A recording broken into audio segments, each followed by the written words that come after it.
Welcome back, future medicos.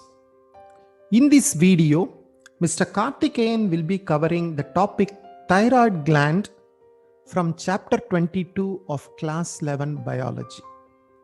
But before handing over to Karthikeyan, I want to let you know a free practice test series I have come across recently. This is called Unacademy Intelligence Quest or UNIQ shortly. This is nothing but a chapter-wise daily practice problems for class 11th, 12th and repeaters. In this, there will be tests conducted from Monday to Thursday at 7 p.m. daily, and it will be followed by an analysis by Unacademy educators on Friday. So you'll be taking the test from Monday to Thursday, and the analysis will be happening on Friday. So I hope this will be very useful to you. I will provide a link to this test series in the description below of this video. I kindly request you to click the link and sign up. This is free, and I want you to try and see how the practice questions are. And I would be glad if you can provide a feedback about this program in the comments so that everybody will understand how it is working. Now I will hand it over to Karthikeyan. Hello everyone. So in this video we are going to discuss in detail about thyroid gland. So one very important endocrine gland that plays a very important role in our body. So that regulates important functions. So first we need to study about the anatomy and then histology. So meaning anatomy is you get into MBBS, and then in the first year you will be dissecting human cadavers and you'll be studying about the structure. Okay, so what you see through naked eye is the anatomy, and you try to take the biopsy or tissue of thyroid gland, you observe under microscopy, that is called histology. So we are going to first discuss anatomy in short, because these are all not important points for your NEET histology. An important thing that might come as a question with respect to thyroid gland. Disorders are very important. Okay, so disorders, they play a very important role with respect to thyroid gland. So you can expect a question.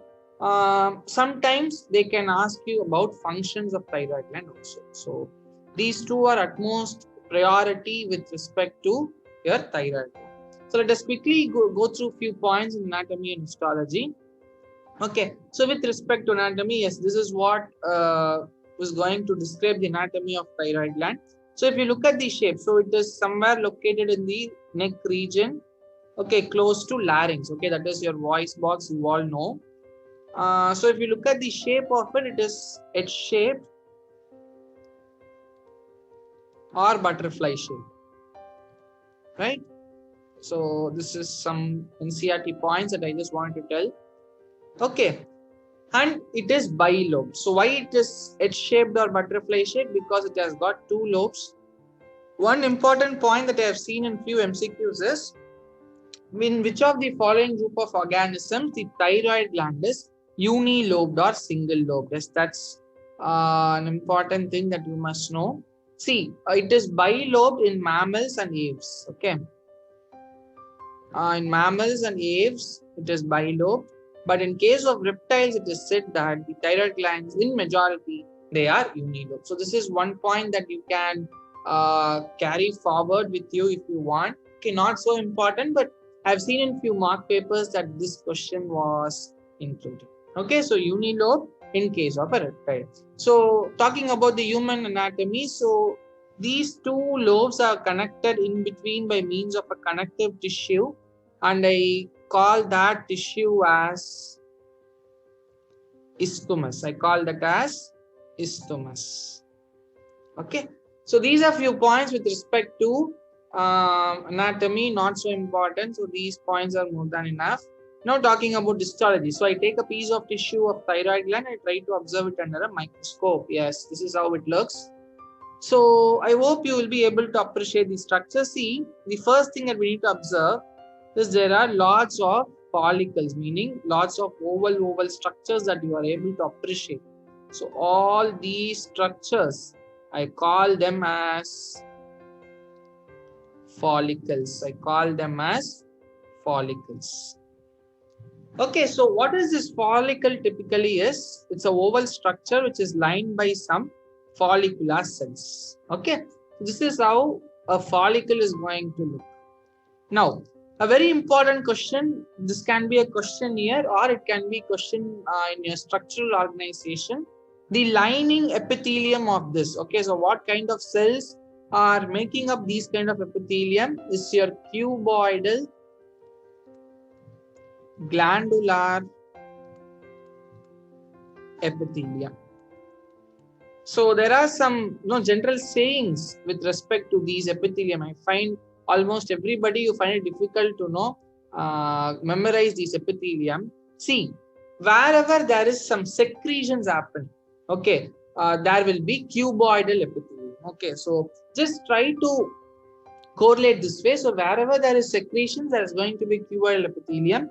And wherever there is absorption taking place, for example, in intestinal villi or in your PCT, you have got a brush border epithelium. So just remember like this. So whenever I say cuboidal, I can think of some secretions happening at that particular site. So thyroid, the lining epithelium is a cuboidal glandular cell or the cuboidal glandular epithelium. And what is the other point that you must know is it's an extra information. Thyroid gland is the only gland, okay, it is the only gland that stores its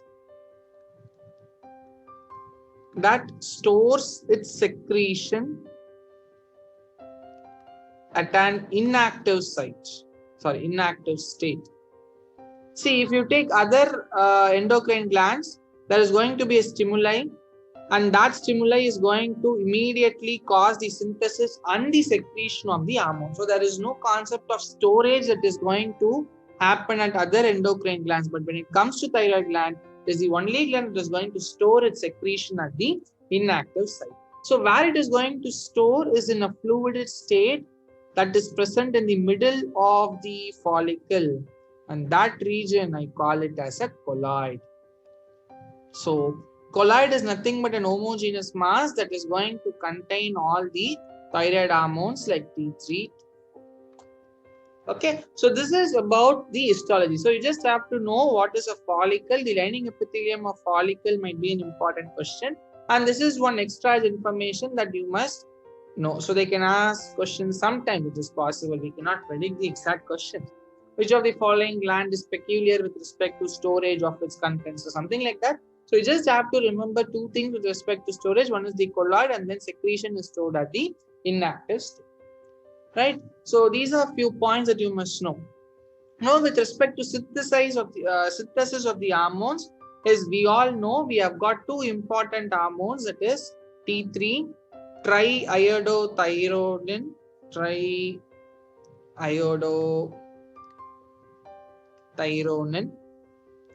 and T4, tetraiodothyronine.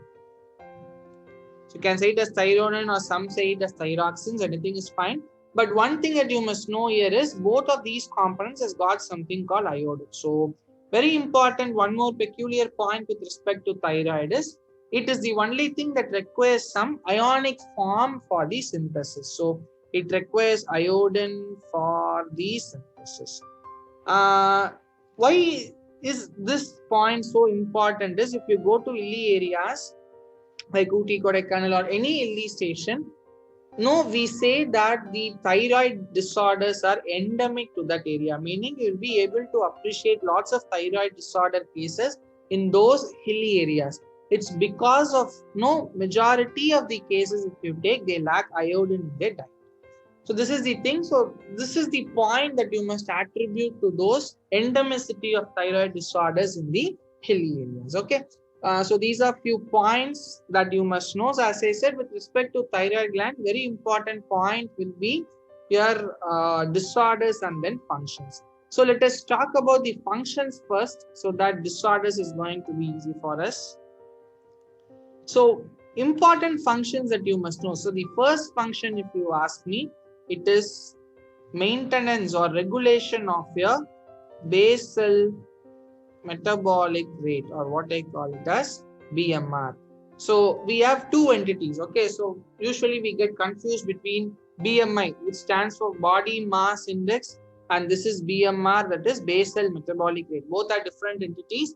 As far as BMR is concerned, it is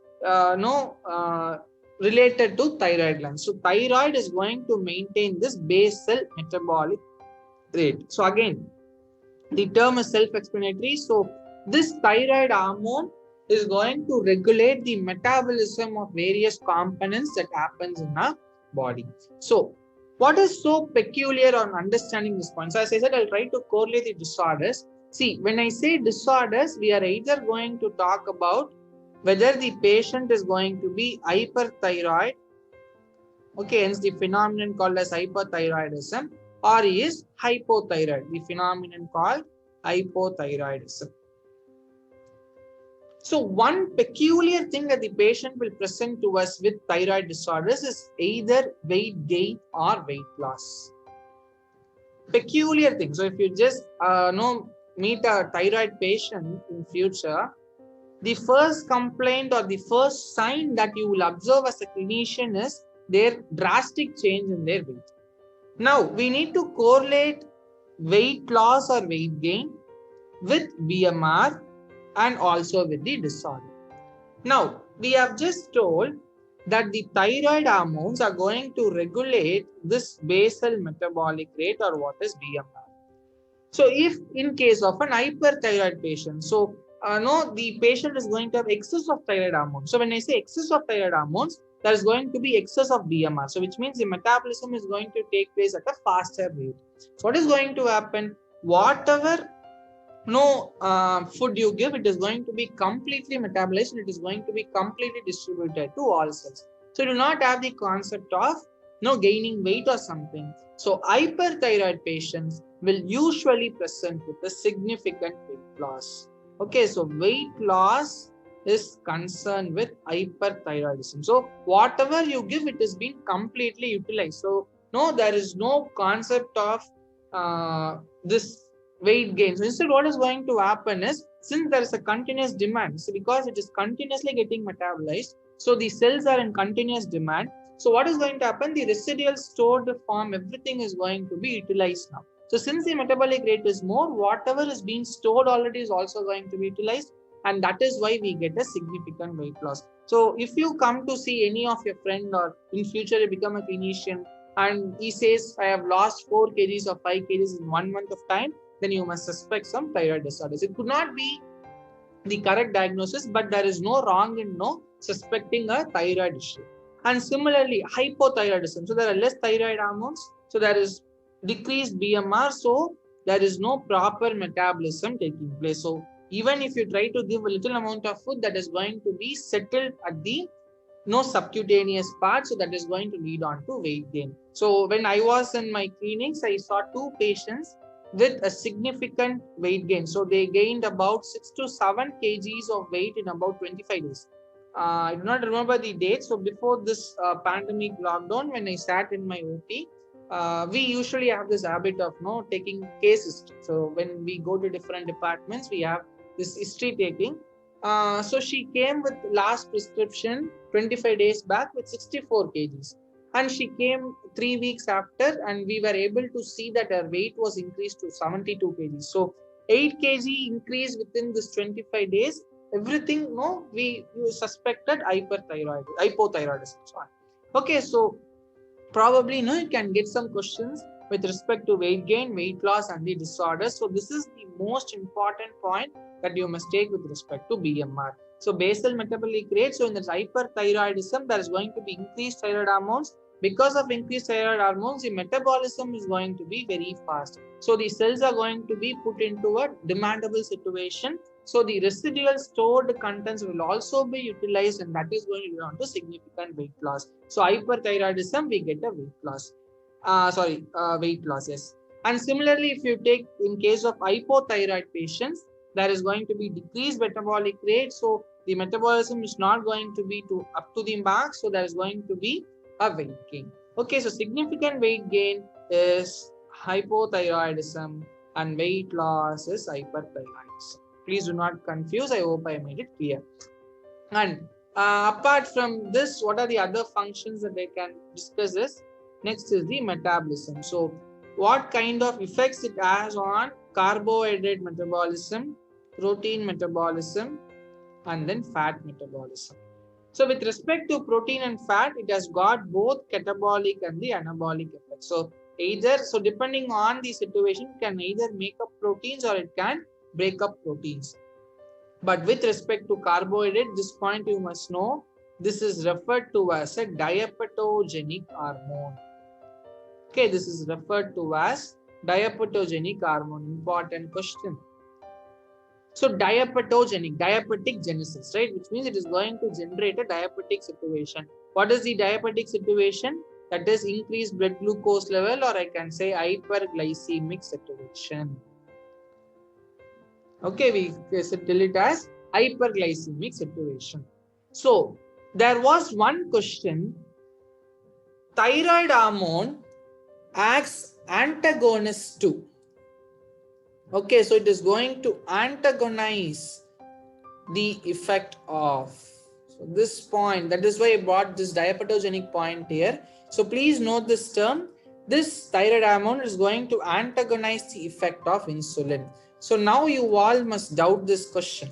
What is the meaning of antagonize? See, with respect to a chemical substance in our body, we have got two things. One is called as agonist. Another one is called as antagonist. Agonist, it is additive in nature. So meaning, if I say, suppose glucagon. So if you take glucagon, you will study in the coming videos that it is an hyperglycemic hormone, which means it is trying to increase the blood glucose level. And here also I have mentioned thyroid is a diapetogenic hormone, or it is going to increase the glucose level in the blood, that is hyperglycemic.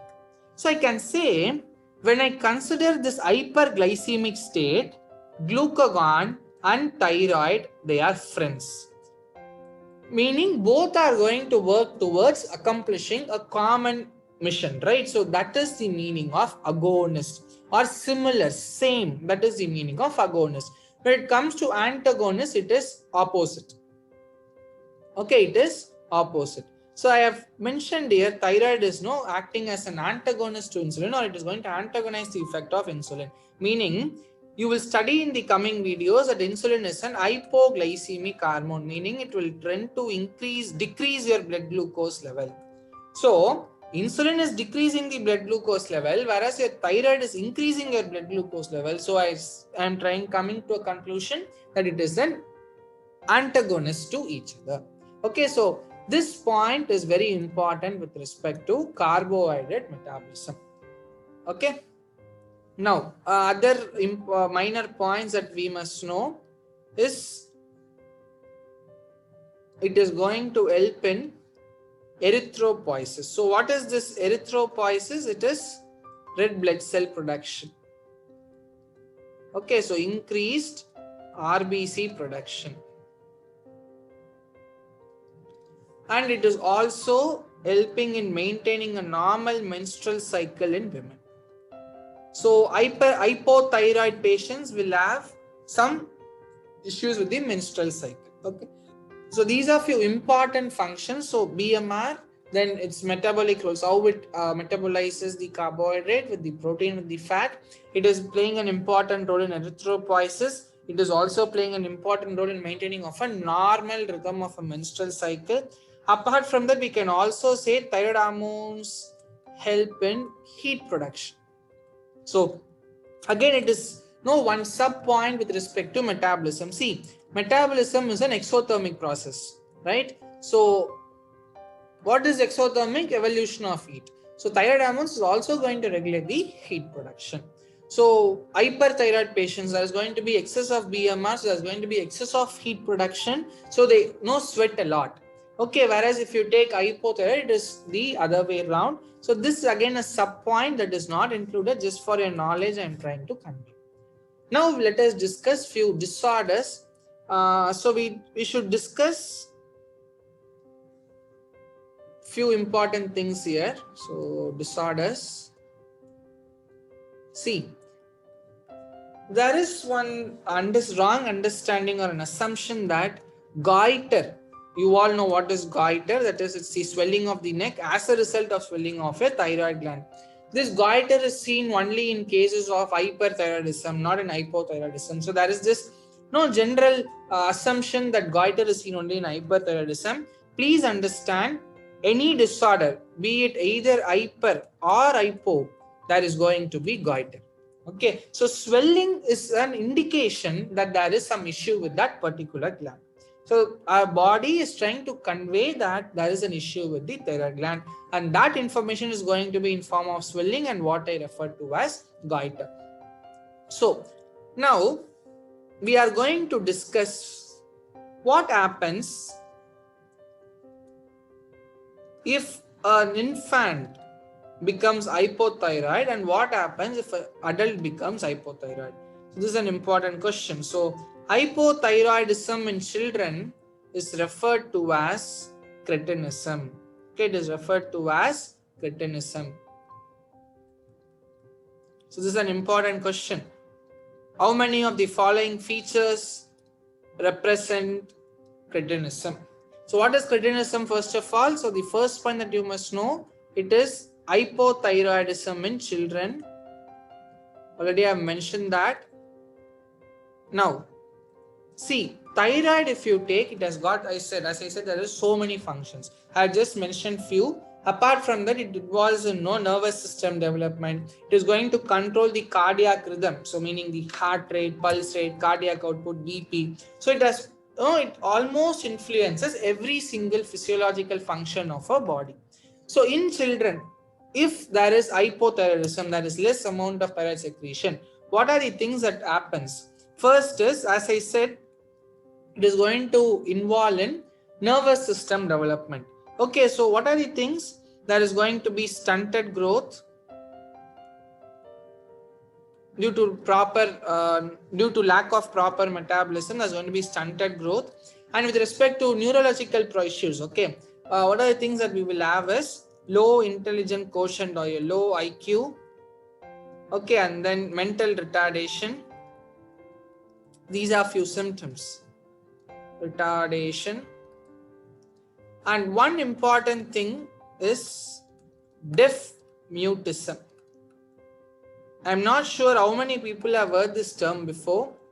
Deaf mutism. So it contains two sensory deficits. Deaf, so it is concerned with hearing, right? So there is going to be hearing impairment or hearing loss. Mutism, so referring to mute.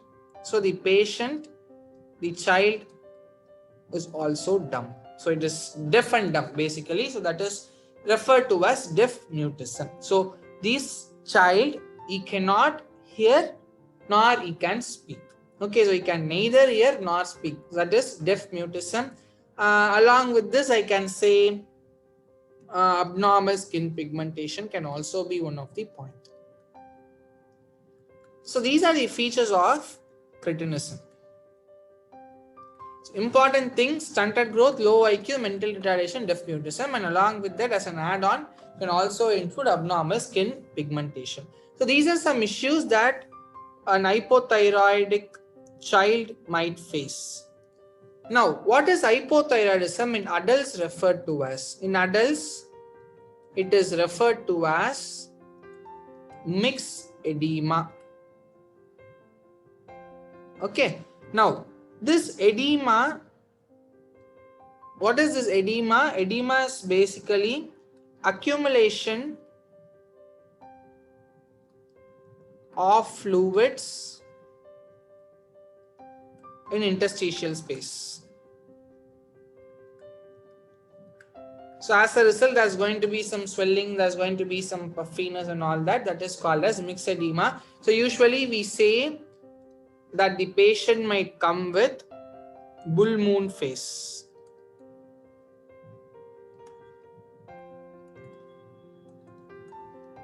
bull moon face. So this is the name that is given. So because of this puffiness and swelling, the face is going to appear like a face of a bull, or he has also compared to the size of a full moon. Okay, that is why it is called as bull moon face. These are all not important points, just for your knowledge I am telling. For NEET, what is important is what is hypothyroidism in children referred to as, and what is hypothyroidism in adults referred to as. So as I already said, hypothyroidism in adults in women can also lead on to some abnormal menstrual cycle. So altogether, some important things for a NEET exam that you must know is iodine deficiency can lead on to thyroid disorder. So iodine is very important. Next thing, only gland that can store its contents. Okay, so with respect to that, you should know these two terms, follicles and then colloid. The next thing that you must know is the functions with respect to BMR. So what happens? So hyperthyroid patient might come with a weight loss, hypothyroid will come with a weight gain, and we have also seen some other functions. And with respect to disorders, you should know what is hypothyroid situation in child referred to as, and what is hypothyroid in adults referred to as. So in child, it is referred to as cretinism. We have seen the features already. And with respect to adults, it is called as mixed edema. So these are the points that you must know with respect to thyroid gland. I hope I made it clear. We will meet in the next video. Thank you all.